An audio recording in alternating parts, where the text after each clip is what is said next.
तो current affairs के अंक में पहला करंट अफेयर्स जो आपका है वो है भारत का सबसे खुशहाल राज्य। आप देख पा रहे होंगे पीछे का दृश्य बड़ा शानदार है, सूर्योदय हो रहा है और इधर पहाड़ियां हैं और ये आपका भारत का सबसे खुशहाल राज्य का जो है एक दृश्य है। आपको लग रहा होगा कोई सीनरी लगी हुई है। दरअसल हमारे जो पर्वतीय राज्य हैं ना, सब ऐसे ही हैं, जहाँ पे जो है पहाड़ हैं, वादियाँ हैं, कुछ ऐसे ही घर हैं, बागान हैं, है ना। तो ये राज्य कौन सा है, हेडिंग डाल लीजिएगा, भारत का सबसे खुशहाल राज्य है मिजोरम।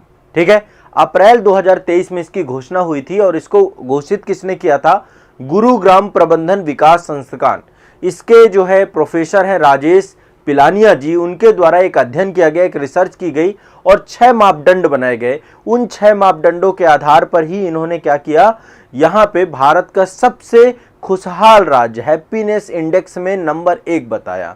इन्होंने 6 कौन कौन से जो है मुद्दे यहाँ पे रखे। एक तो पारिवारिक रिश्ते। देखिए, सर्वाधिक आय वाले राज्य अलग है लेकिन खुशहाली अलग चीज है। हो सकता है आपके पास पैसा बहुत ज्यादा ना हो लेकिन आप हैप्पी रहते हो, खुश रहते हो। ठीक है, हैप्पीनेस इंडेक्स बेस्ट होना चाहिए, ये सबसे बड़ी सोच होनी चाहिए।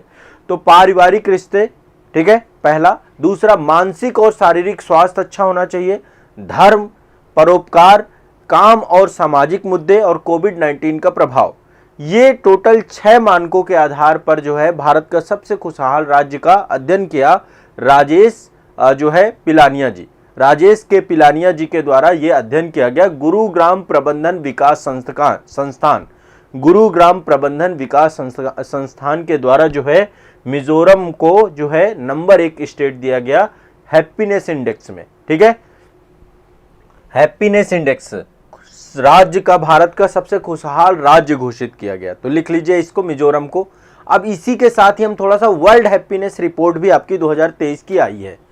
World happiness report, world happiness report, विश्व खुशहाली रिपोर्ट 2023।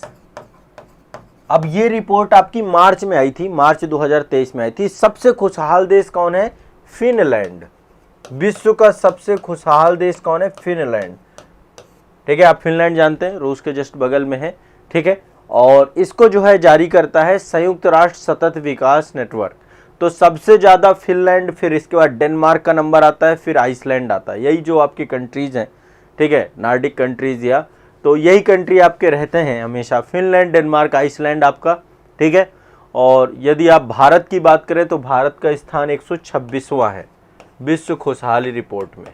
भारत 126वें नंबर पे है, नंबर 1 पे फिनलैंड है। तो ये भी आप ध्यान रखिएगा।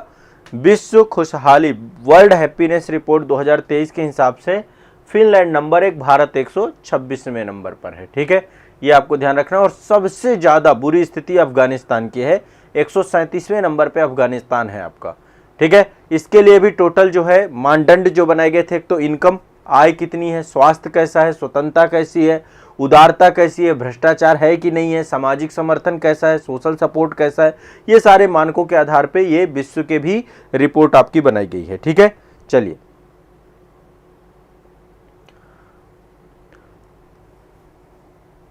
हाँ, गुड मॉर्निंग सभी को, गुड मॉर्निंग। चलिए सेशन का आगे अगला टॉपिक लेते हैं। पहला ये हो गया सबसे भारत का सबसे खुशहाल राज्य।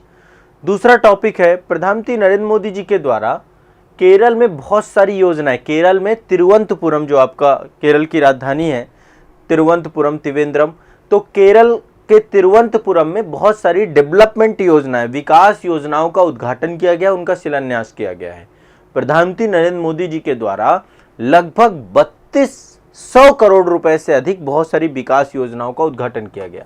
25 अप्रैल 2023 की बात है ये। तो केरल में बहुत सारे डेवलपमेंट प्रोग्राम को लेकर के प्रधानमंत्री जी के द्वारा यहाँ पे उद्घाटन किया गया। ठीक है, अब ये कौन कौन सी परियोजनाएं हैं, एक तो देखिए मैं परियोजनाओं के नाम लिख देता हूं। पहली परियोजना है आपकी Kochi water metro, Kochi water metro. पहली तो ये आपकी बन रही है, जल के माध्यम से मेट्रो बनाई जा रही है, प्रधानमंत्री मोदी जी के द्वारा राष्ट्र को समर्पित किया गया और अपनी तरह की पहली परियोजना है ये। कोच्चि को, ये 10 द्वीपों को जोड़ती है, ठीक है। और पूरी तरीके से ये जो है इलेक्ट्रिक, मतलब ये ऐसा नहीं है इलेक्ट्रिक के थ्रू चलती है, वैसे भी मेट्रो आप जानते हैं, ठीक है। तो ये पूरी की पूरी कनेक्टिविटी इसके तहत प्रदान किया गया है, ये आपको ध्यान रखना है। पहली जो है कोच्चि वाटर मेट्रो बनी है। दूसरी रेल परियोजनाएं बहुत सारी केरल में चलाई गई हैं, 3200 करोड़ रुपए की ये पूरी परियोजनाएं हैं, ठीक है। अभी आपको पता है वंदे भारत चली है ना, वंदे भारत भी आपकी चली है, कई सारी वंदे भारत अभी चलाई जानी है आगे। तो रेल परियोजनाएं चली हैं, कल मैंने आपको बताया था परियोजना कई सारी। इसके अलावा और क्या किया गया है, देश का पहला डिजिटल साइंस पार्क, ये भी आपका तिरुवनंतपुरम में बनाया जाएगा। देश का पहला डिजिटल साइंस पार्क बनाया जाएगा, साइंस पार्क, ये भी आपका तिरुवनंतपुरम में बनाया जाएगा। ये सारी परियोजनाएं जो हैं आपकी केरल के लिए प्रधानमंत्री जी के द्वारा नई परियोजनाओं का शिलान्यास किया गया है, उद्घाटन किया गया है, ये ध्यान रखिएगा, ठीक है। चलिए 3200 करोड़ रुपए की कुछ प्रमुख परियोजनाएं जो है केरल में हुई हैं, ये आप जानते हैं। ये वाला आज नेचुरल प्राकृतिक दृश्यों की भरमार है। ये आपका बांस का पेड़ है और बांस के पेड़ पे आधारित जो है जैव रिफाइनरी की स्थापना की गई है। बांस आधारित जैव रिफाइनरी की स्थापना के लिए एक समझौता किया गया है एनटीपीसी और चेम्पोलिस इंडिया के साथ। एनटीपीसी और चेम्पोलिस इंडिया, एनटीपीसी और चेम्पोलिस इंडिया के साथ जो है आपका क्या किया गया है, ये आपका जो है समझौता किया गया। बांस आधारित जैव रिफाइनरी की स्थापना की गई है एनटीपीसी और चेम्पोलिस इंडिया के साथ। कहाँ की जा रही है स्थापना, ये स्थापना असम में की जा रही है, असम में। तो एक जैव रिफाइनरी बनाई जा रही है जो बांस के पेड़ों का प्रयोग करेगी, ठीक है, ध्यान रखना है। इससे एथेनॉल बनेगा, थर्मल पावर प्लांट, ये सब चीज़ों के लिए बनाया जाएगा, बायोकोल बनाया जाएगा, मूल्य वर्धित उत्पादों को बनाया जाएगा। तो बांस का उपयोग कई सारी चीज़ों को लेकर किया जाएगा। इससे आपका जो एनटीपीसी जो एक पावर प्लांट है, तो उससे कई सारे गांवों को, असम के कई सारे गांव जैसे बोगाई गांव हैं, इनको जो है विद्युत भी उत्पन्न कराया जाए, विद्युत की सप्लाई भी की जाएगी, ठीक है। तो ये आपको ध्यान रखिएगा। एनटीपीसी और चेम्पोलिस इंडिया के साथ जो है एक समझौता हुआ है बांस आधारित जैव रिफाइनरी की स्थापना के लिए, ठीक है। एनटीपीसी के बारे में आप सभी जानते हैं, पब्लिक सेक्टर अंडरटेकिंग है, महारत्न कंपनी है आपकी, ये 2010 में महारत्न बनी थी, 1975 में इसकी स्थापना की गई थी। और टोटल देश के कुल विद्युत उत्पादन का 25% उत्पादन जो है एनटीपीसी अकेले करके देता है। थर्मल पावर प्लांट जो होते हैं वो एनटीपीसी के द्वारा इस्टेब्लिश किए जाते हैं, ठीक है। तो ये बांस आधारित आपका बायो रिफाइनरी बनाई जा रही है असम में, ध्यान रखिएगा, ये भी आपका इंपॉर्टेंट है। चलिए आगे चलते हैं, अगला करंट अफेयर्स पे चलते हैं। अगला करंट अफेयर्स है, आपको पता है कि अब जैसे जैसे डिजिटलाइजेशन बढ़ रहा है, हर क्षेत्र में जो है हर क्षेत्र को डिजिटल बनाया जा रहा है। अब जो भूमि से जुड़े हुए अभिलेख हैं, दस्तावेज हैं, इनको भी पंजीकृत किया जा रहा है डिजिटल माध्यम से। जो जमीन जायदाद है आपका, ये सारा कुछ भू अभिलेखों के लिए एक प्रणाली बनाई गई है, राष्ट्रीय सामान्य दस्तावेज पंजीकरण प्रणाली। 18 अप्रैल 2023 से लेकर के ये स्टार्ट हो गई सभी जो हमारे स्टेट हैं, ठीक है। तो राष्ट्रीय सामान्य दस्तावेज पंजीकरण प्रणाली, राष्ट्रीय सामान्य दस्तावेज पंजीकरण प्रणाली, राष्ट्रीय सामान्य दस्तावेज पंजीकरण प्रणाली, ठीक है। 18 अप्रैल 2023 को ये जो है प्रणाली आपकी 18 अप्रैल 2023 राष्ट्रीय सामान्य दस्तावेज पंजीकरण प्रणाली, ठीक है। 18 अप्रैल 2023 से जो है ये प्रणाली आपकी स्टार्ट हुई है और इसके तहत भू अभिलेख का विवरण जो है सुनिश्चित करने के लिए ये प्रणाली आपकी कार्यान्वित की जाएगी, ठीक है। और इसके तहत जो है जितने भी भारत के गांव हैं, लगभग इस समय भारत में 6,57,000 गांव हैं। भारत में टोटल गांवों की संख्या कितनी है? 6,57,403 गांव हैं भारत में टोटल। ये भी ध्यान रखिएगा, कई बार क्वेश्चन ये भी पूछ लेता है। भारत में अभी टोटल जो गांव हैं 6,57,403 गांव हैं। तो इन सभी गांवों के भूमि अधिकार, जितने भी भूमि है, लैंड है, उनका रिकॉर्ड को कंप्यूटरीकृत इसके तहत किया जाएगा, ठीक है, भू संपत्तियों का मानचित्रण रखा जाएगा। भू संसाधन विभाग है भारत सरकार का, उसके द्वारा जो है ये पूरी तरीके से डिजिटल इंडिया भूलेख आधुनिकीकरण कार्यक्रम को संचालित किया जाएगा। देखो ऐसे कार्यक्रम जो है ना 2016 से ही चल रहा है। जितने भी आपके जमीन के अब जो आपके जमीन से जुड़ी हुई जानकारी है, लैंड का कौन मालिक है, खसरा खतौनी के माध्यम से आप जो है इजिली जो है पोर्टल से पता कर सकते हैं। भारत सरकार का भू संसाधन विभाग है, उसके द्वारा जो है ये पूरी योजना चलाई जा रही है, डिजिटल इंडिया भूलेख आधुनिकीकरण कार्यक्रम, जिसको हम बोलते हैं DILRMP। ठीक है, ये प्रोग्राम के तहत जो है सारे भूलेखों का डिजिटलाइजेशन किया जा रहा है। लेकिन अब जो है राष्ट्रीय सामान्य दस्तावेज पंजीकरण प्रणाली के माध्यम से भारत के सभी स्टेट और उनको इंटीग्रेट कर दिया जाएगा, जोड़ दिया जाएगा, और इससे जो है आपका बहुत शानदार तरीके से सभी राज्यों के जमीनों को पब्लिक कर दिया जाएगा। इससे जो बेनामी संपत्तियां हैं ना, उनको लेकर के भी बहुत ज़्यादा पारदर्शिता आ जाएगी, और संपत्तियों को लेकर जो ब्लैक मनी और ये सारा इशू होता है, इस पे भी रोक लग पाएगी। ठीक है, तो भ्रष्टाचार के ऊपर ये एक बहुत बड़ा जो है आपका कुठाराघात होने वाला है। जैसे कि आपने देखा ना, अभी गोल्ड को हॉलमार्क कर दिया, अभी जो है 2000 की नोट बंद हो गई, इससे पहले नोटबंदी हुई थी। तो अभी ये धीरे धीरे सरकार सब कुछ चाह रही पारदर्शिता। नोटबंदी से सबसे बड़ी चीज क्या हुई है, नोटबंदी से लोगों का पैसा बैंकों में पहुंच गया, तो वो पारदर्शिता के सरकार के नजरों में आ गया। नोटबंदी से आपको लग रहा होगा कि लोगों का पैसा मर गया है, कुछ हो गया, लोग एन के इन प्रकार सबने पैसा जमा कर दिया है, ये समझ लीजिए। RBI का डेटा यही है कि भैया सारा पैसा आ चुका है। तो लेकिन वो पैसा कहां पहुंच गया, जो घरों में पड़ा हुआ था वो पैसा बैंक में पहुंच गया। बैंक में पहुंचने का पैसा है सरकार के आंखों के सामने पहुंच गया, चाहे वो किसी भी माध्यम से पहुंचाओ, लेकिन है तो बैंक में पैसा।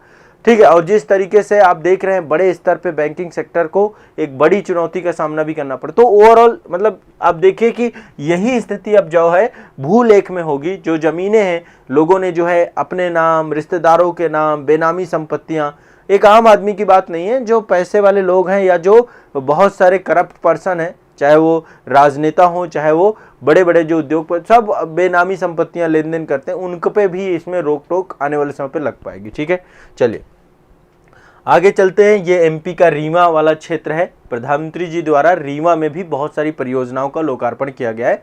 जैसे मैंने केरल में बताया, वैसे ही 24 अप्रैल 2023 को प्रधानमंत्री नरेंद्र मोदी जी के द्वारा मध्य प्रदेश के रीवा में राष्ट्रीय पंचायती दिवस होता है। इस दिन 24 अप्रैल को राष्ट्रीय पंचायती राज दिवस होता है।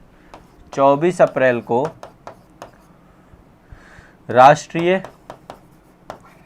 पंचायती राज दिवस होता है। क्या होता है, राष्ट्रीय पंचायती राज दिवस। 24 अप्रैल को क्या होता है, राष्ट्रीय पंचायती राज दिवस।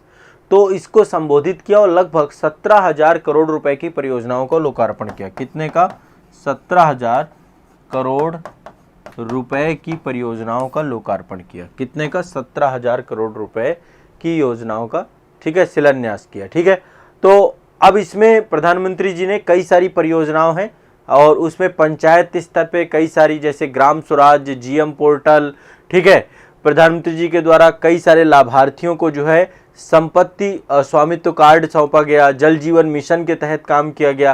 तो मल्टीपल है, रेल परियोजनाएं भी हैं, जल जीवन मिशन के अंतर्गत भी है, पंचायत स्तर पे बहुत सारी योजनाएं हैं। इसके अलावा प्रधानमंत्री जी के द्वारा कई सारे साझा कदम नामक एक अभियान की शुरुआत की गई है। ठीक है, इसी तरीके से कई सारी योजनाएं यहाँ पे चालू हुई हैं। ठीक है, ध्यान रखिएगा।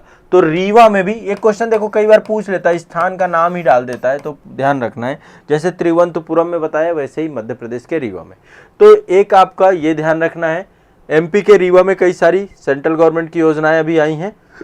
इसके बाद ये मैंने आपको बताया कि भू अभिलेखों के लिए ऑनलाइन ये पोर्टल पूरा डेवलप किया जा रहा है, राष्ट्रीय समान दस्तावेज पंजीकरण प्रणाली। ठीक है, ध्यान रखना है। बांस का पेड़ है आपका NTPC और चेम्पोलिस इंडिया के बीच में, इसके लिए जैव रिफाइनरी की स्थापना असम में की जा रही है। ये आपने डिस्कस किया।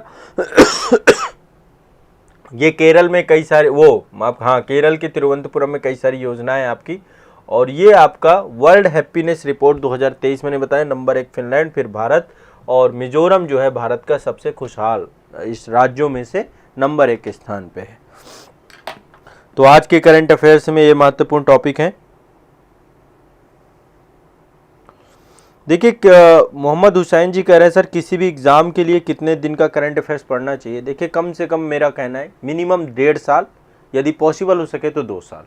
1 साल तो आप लोग आमतौर पे, 1.5 साल का इसलिए कह रहा हूँ क्योंकि देखो एग्ज़ाम आमतौर पे एक प्रोसीजर है, पूरा का पूरा प्रोसेस है। 1 साल पूरा एग्ज़ाम में लग जाता है, प्री होता है, मेंस होता है, इंटरव्यू होता है। तो आप पहले प्री के पहले का 1.5 साल की बात कर रहा हूँ मैं, प्री के पहले का 1.5 साल, फिर जब आप मेंस देते हैं तो वो ऑटोमेटिक 2 साल हो जाता है। तो लगभग 2 साल का करंट अफेयर्स आपका प्रोसेस में रहता है, आपको तैयार करके रखना चाहिए।